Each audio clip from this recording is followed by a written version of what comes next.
What's up, everybody? What's going on? Thank you for watching this video if you're watching it.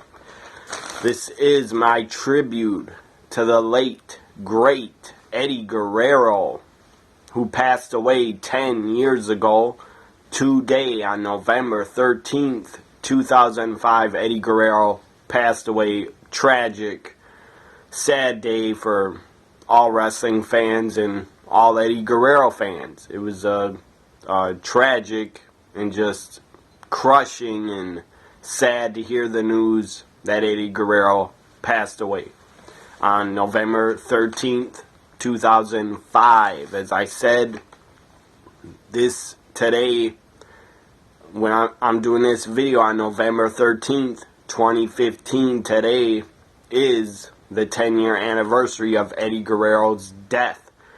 This is my tribute video to Eddie Guerrero. I'll be talking about his career and all the championships he has held and the impact he has left on professional wrestling, in the professional wrestling business, because Eddie Guerrero impacted a lot of probably future wrestlers and current superstars in the WWE. Sasha Banks is one of them. She grew up a big Eddie Guerrero fan, and I also grew up a big Eddie Guerrero fan. Here we go. Eddie Guerrero debuted in 1987. He was trained by his father, the legendary Wwe Guerrero, and the Guerrero family is legendary in pro wrestling. So Eddie debuted in 87.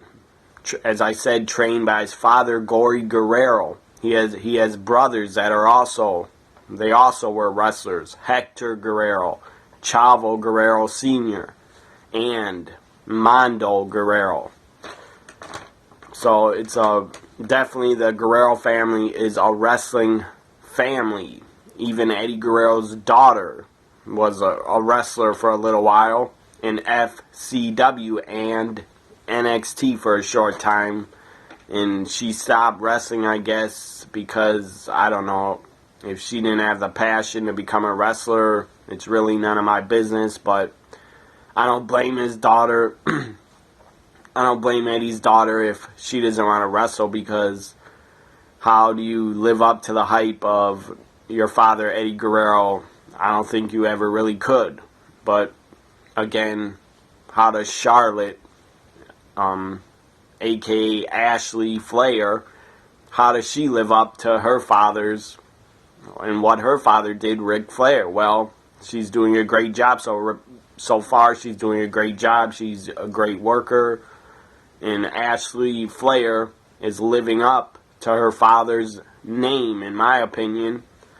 And David Flair, her brother, he couldn't live up to Ric Flair's name. He was no good, but at least he tried.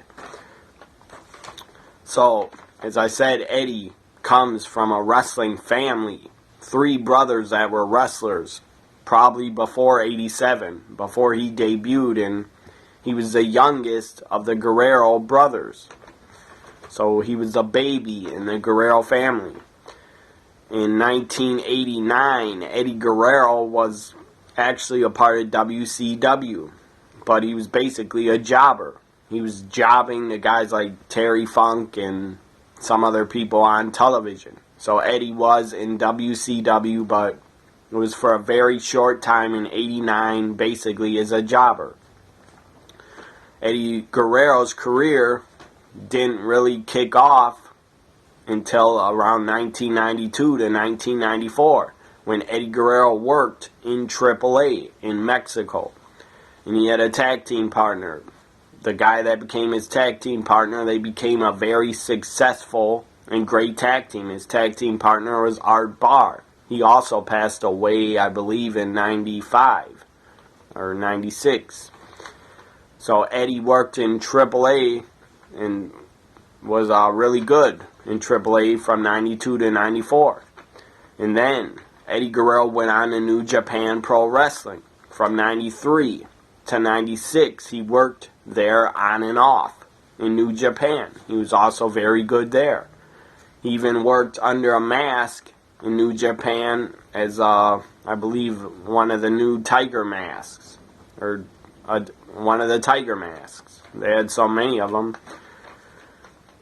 And then, in between New Japan Pro Wrestling, Eddie Guerrero became well-known in ECW, Extreme Championship Wrestling, in 1995. Eddie Guerrero went to ECW, became the ECW World Television Champion, had a great series of epic matches with his longtime friend Dean Malenko. They had great epic matches in a series of just absolutely tremendous, great wrestling matches Dean and Eddie had with each other. They had great chemistry. They were friends, and they just had great matches together. And the ECW hardcore, bloodthirsty audience, they respected the great wrestling matches that Eddie and Dean gave them. They would give Eddie and Dean a standing ovation. On the last night they were in ECW, they got a standing ovation. They also got chants of please don't go, because I'm sure a lot of the fans knew that Eddie and Dean were leaving to go to WCW, to work for WCW and basically take a bigger paycheck and a bigger payday from WCW, because I'm sure they weren't making much in ECW. They need to make more money for their families. So I'm not angry that Eddie and Dean left ECW for WCW. They had to leave to make more money, to support their families. And if I was a wrestler, I would have done the same thing. I would have left ECW to go to WCW or WWE for more money.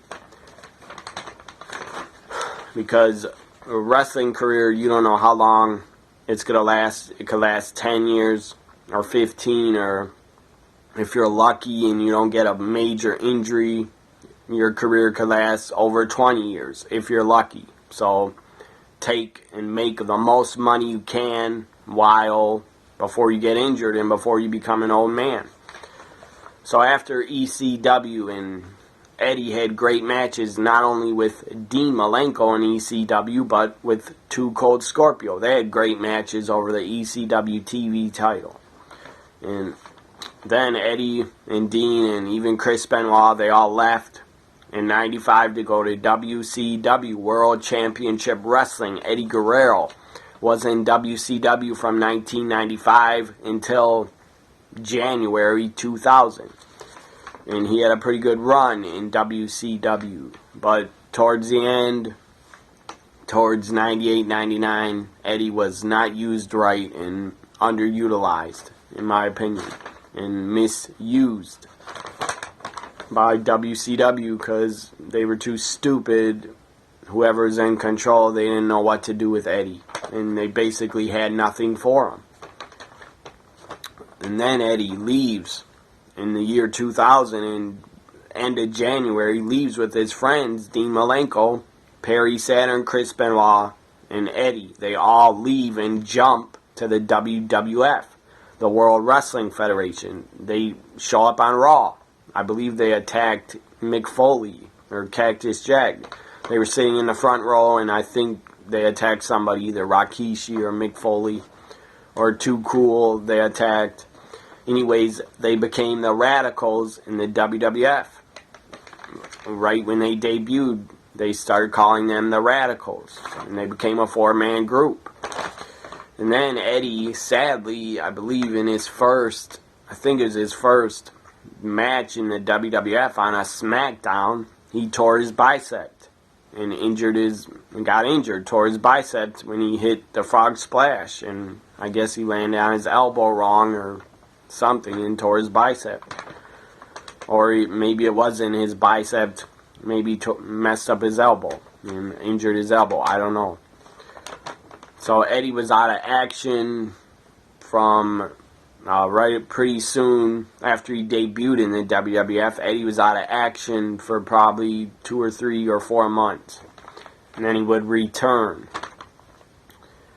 And then in the year 2000, after he broke away from the Radicals, he took over and took on the Latino Heat gimmick and character, which was a great character, and it fit Eddie really well. He had a great time playing it, you could tell that. And his manager, when he was Latino, he was China. I guess they had the storyline was that China was like his manager, but it was also kind of like they were dating.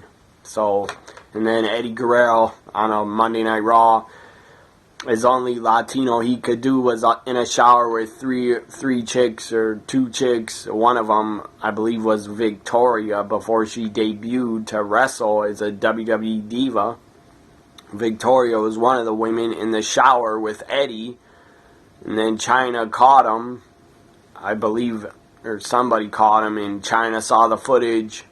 I think it was on might have been on a GTV, where they showed Eddie come out of the shower with 3 or 2 chicks. He came out of the shower with a towel on. And then China saw the footage and broke down crying and couldn't believe Eddie cheated on her. That was great. That was just a great segment, great storyline right there to have Eddie cheat on China because he was Latino Heat. No other woman could resist him, so Latino Heat was not a one-woman man.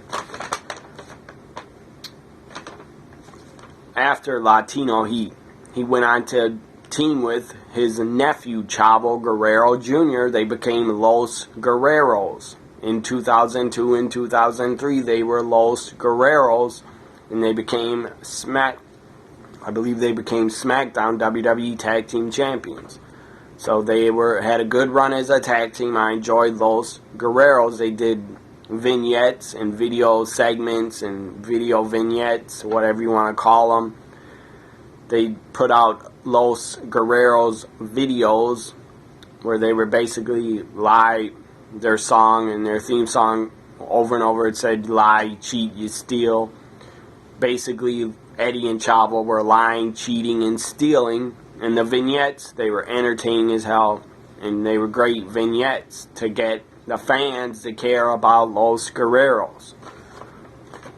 So after Los Guerreros, Eddie Guerrero became a singles star. Or went back to singles. And in 2003, he became the first U.S. heavyweight, WWE U.S. heavyweight champion. I believe that. So, I know he went up against Chris Benoit in the finals at Vengeance 03, but I just want to make sure that Eddie was the first U.S. champion, or I'm going to sound really stupid saying that. So Eddie Guerrero did pin Chris Benoit to become, as I said, Eddie Guerrero became the first WWE US champion after defeating Chris Benoit at Vengeance 03. And then in 2004, in February, at No Way Out, Eddie Guerrero, his biggest accomplishment happened. His dream came true.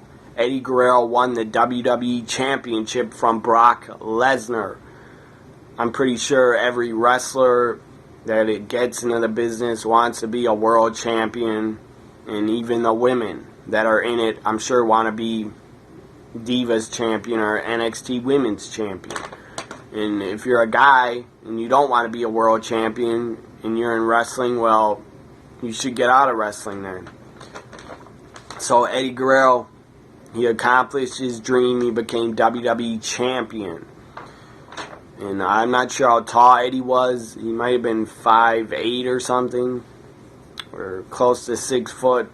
But Eddie Guerrero, to become WWE champion was a hell of an accomplishment. And I'm sure he was happy and proud, and he deserved it because of all the years he busted his ass to become one of the best. So I was really happy that Eddie Guerrero became WWE champion. After he won it, I got emotional because I was so happy for Eddie. So he was the WWE champion for a couple months, from February until I think June or July of 04.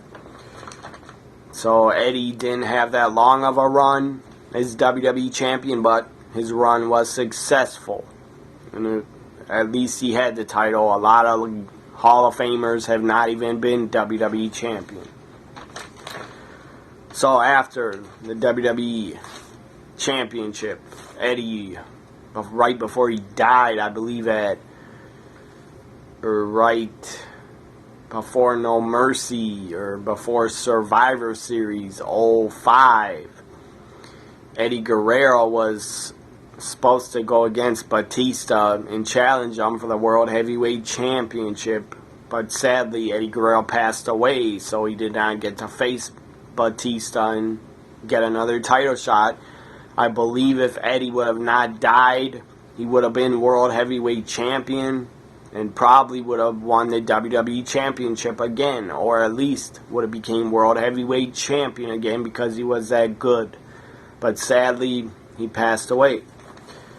And Eddie Guerrero, basically, if the other wrestler across the ring from him was any good, Eddie and the other guy would put on a great match. And Eddie would bring out the best in his opponents in the ring.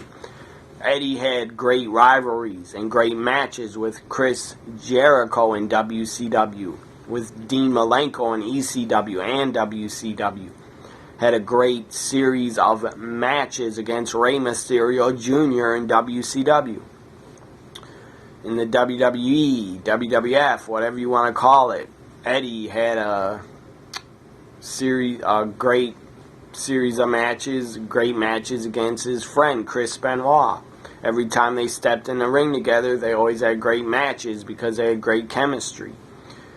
Who else? Kurt Angle. Eddie and Kurt Angle had great matches in the WWE. Very, very good matches. Eddie and Rey Mysterio in the WWE had great matches. WrestleMania 21, they had a good match. And they had many other good matches that were on SmackDowns and pay-per-views. Even Eddie working against a beast and a monster like Brock Lesnar. Eddie Guerrero had a great match and great chemistry with Brock Lesnar, even though I think they only wrestled each other once or twice. But Eddie, if the guy was a giant or if the guy was a cruiserweight, Eddie Guerrero could have a great match with him, no doubt about that. So now I'm gonna, and it's a damn shame that Eddie Guerrero never got to work with in the WWE, never got to work against Triple H or The Rock or even Stone Cold, or Eddie Guerrero versus Shawn Michaels. That would have been great and very good, and that would have been epic, but that never happened, sadly. So now I'm going to talk about some of Eddie Guerrero's accomplishments and his titles that he's held in his wrestling career. Starting off with AAA. He was the tag team champions in AAA with his partner Art Barr. And then he was put in the AAA.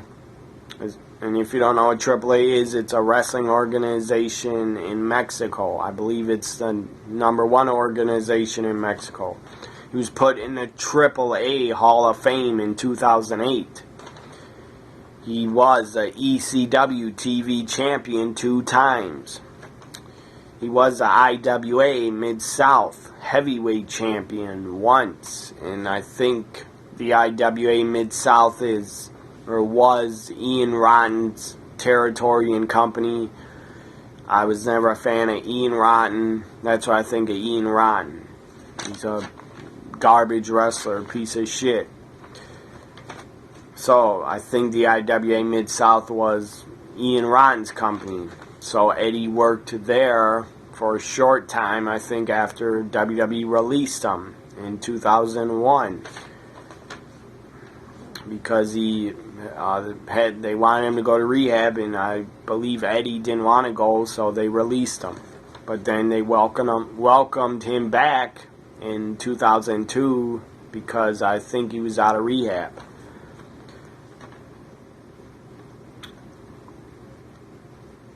Before I list all the other championships, Eddie did have some drug issues and alcohol issues, but I'm not going to talk about that. Everybody knows that already, and I'm glad Eddie got over his addiction issues and was basically clean and sober from 2002 until the day he passed away.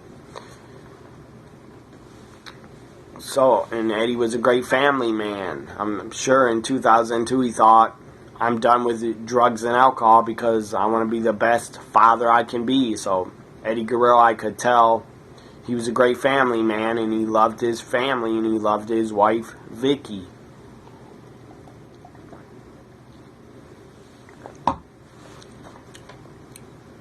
WCW. He was a Cruiserweight champion 2 times. The WCW US champion once. He was a Pro Wrestling Illustrated comeback. He won the Comeback of the Year award in 1999. He was a PWI. PWI ranked him number 2 wrestler in the world in 2004. Now, for his WWE championships. He was a WWE US champion once. WWE European champion 2 times. WWE Intercontinental champion 2 times. WWE Tag Team Champion with Rey Mysterio, Tajiri, and Chavo Guerrero Jr., his nephew. So he was WWE Tag Champ 3 or 4 times. He was a WWE Champion once. Hell of an accomplishment, because if you think about it, a lot of greats have not been the WWE Champion. I'm talking about guys like Scott Hall, Jake Roberts, Rowdy Piper, Ted DiBiase, Owen Hart. A lot of great talents in WWE history have not won that title, but Eddie got to win it. And Eddie Guerrero is the 6th Grand Slam champion in WWE history.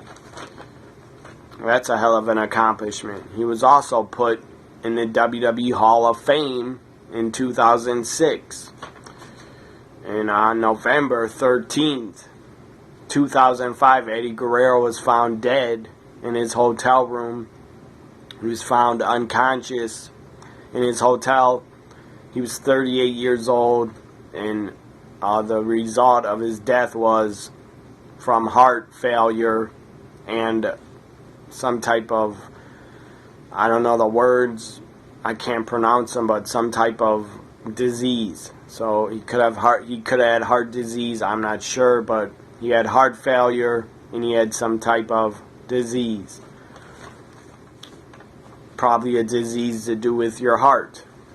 So, very sad day, November 13th, 2005, 10 years ago, Eddie Guerrero passed away.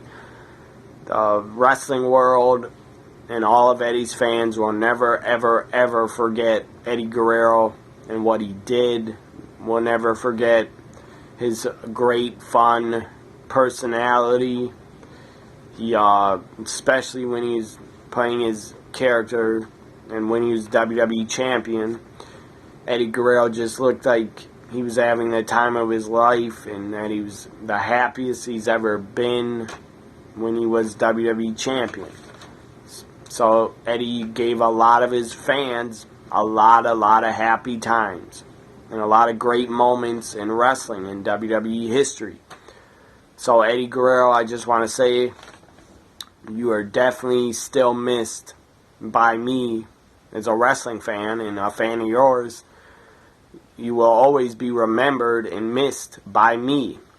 Eddie Guerrero, I hope whenever my time is up, I hope, Eddie Guerrero, to meet you someday and just give you a hug and thank you. Just thank you for all the great memories and matches and moments you gave me as a fan.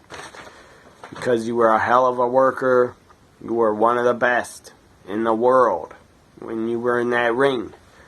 So hopefully, maybe in an afterlife, I don't know. Hopefully, Eddie, I'll get to meet you and just say thank you.